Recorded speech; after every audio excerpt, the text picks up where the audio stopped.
Hello, welcome to the demo class of IELTS reading. My name is Rabia Munir and I am the lead IELTS trainer at Trax. So, let's talk about IELTS reading, which is the second module of IELTS. When you go to the examination hall, first you go through the listening module and then right after listening, they give you reading task. The examiner will tell you that you have just 60 minutes to complete IELTS reading test. In these 60 minutes, you will not get extra minutes to transfer your answers on an answer sheet if you are appearing in paper-based IELTS.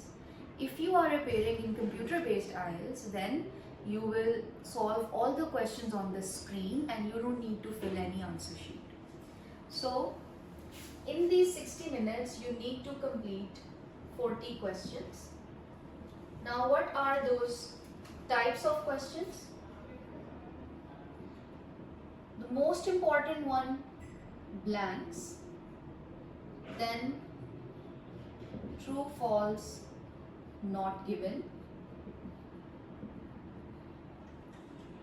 MCQs, short questions,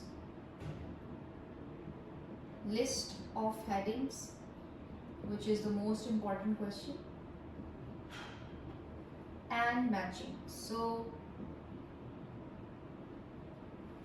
these are like 6 to 7 questions that are really important in IELTS reading test. If I talk about sections, there would be 3 sections. Whether it's IELTS general reading or academic, sections would be 3 and questions would be 40. So this pattern is fixed, they cannot change it. In these 3 sections, the first section has question 1 to 30 and the level of difficulty is not much, it's easier to solve. So I would recommend that you should spend 16 minutes on this passage, not more than that. I will share time management tips with you shortly. If we talk about part 2, there would be 14 to 26 questions and it would not be that easy because most of the topics or your passages are taken from magazines and articles. They are based on science or human behaviors. For example, they can talk about zoos, or they can talk about different animals, they can talk about plants and human behaviors. These type of articles usually have lots of dates, names of researchers and names of different universities or places.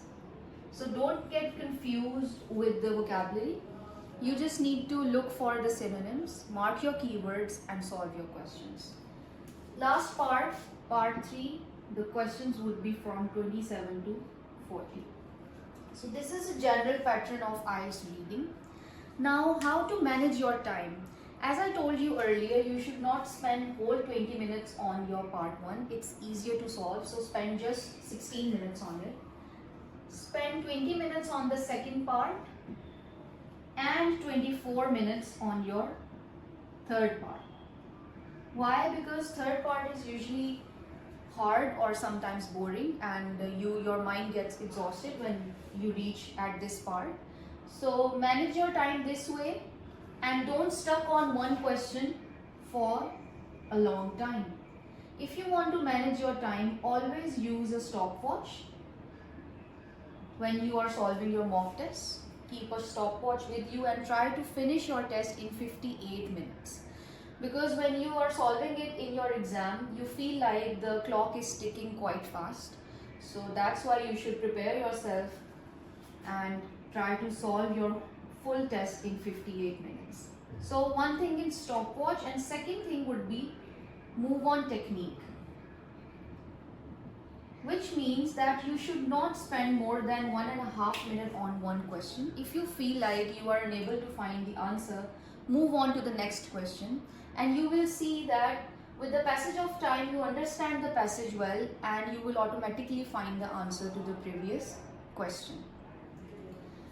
If you join the classes, what we do, we solve reading passages with you, whether it's in-person sessions or online.